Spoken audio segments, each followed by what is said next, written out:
previously on Talk That Talk. Playing on level. Like you said, to start this whole show off today, Quan, pedagogy is number one.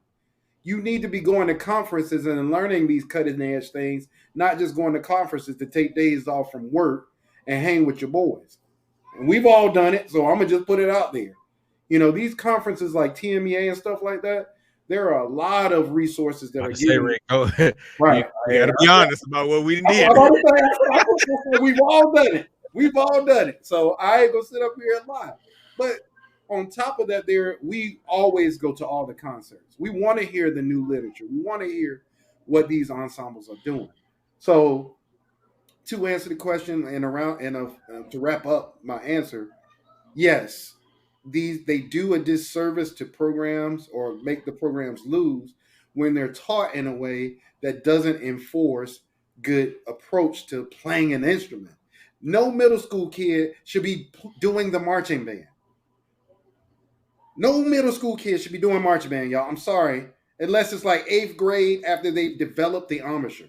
6th and 7th graders should be in that band room learning how to build muscle here so they can do things like play in tune, play fortissimo. Like we got all our stuff just backwards, man. And we only do it to ourselves. I've never seen a core style middle school band, marching band. I've never seen it. Like I know we're talking about ourselves because we want to advance our own culture, but we do this stuff to ourselves.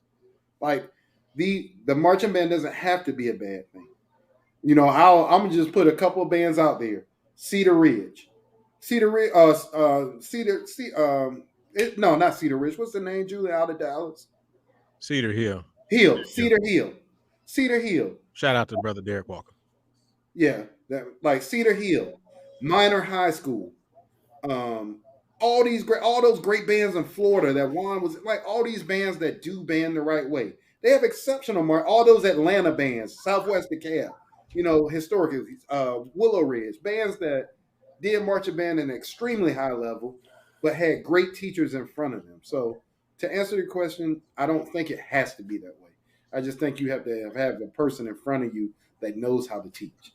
That's it. Can I say this, Rick, before you go to the next person, Julian? But you got to be humble enough you have to be humble enough to say, I don't know it. True. You're right. All right. Mario, are we winning or losing by centering our programs around the marching bands?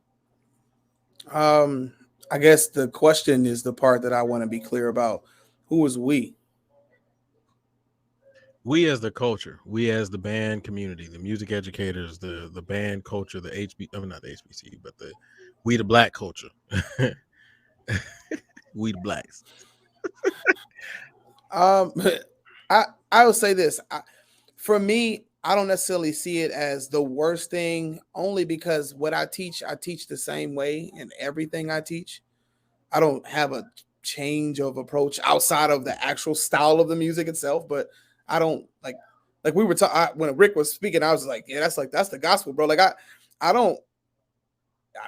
balance and blending and intonation matters everywhere. Like you know what I mean. Like and being able to understand how to attack and release on notes, being able to understand how to find melody and listen, and not have your counter melody louder than your melody, and just those basic concepts of musicality. I think that stuff can translate in everything. Now, all of this is going to be pending program expectations. It goes back to some of the other things that we were talking about. You can have all the ideas in the world. We watched not to jump the drumline. We had this whole thing about Dr. Lee getting thrown under the bus, right? You know what I'm saying? Because they wanted them to be entertaining. And then you have to find a way to find entertainment and where entertainment and education meets.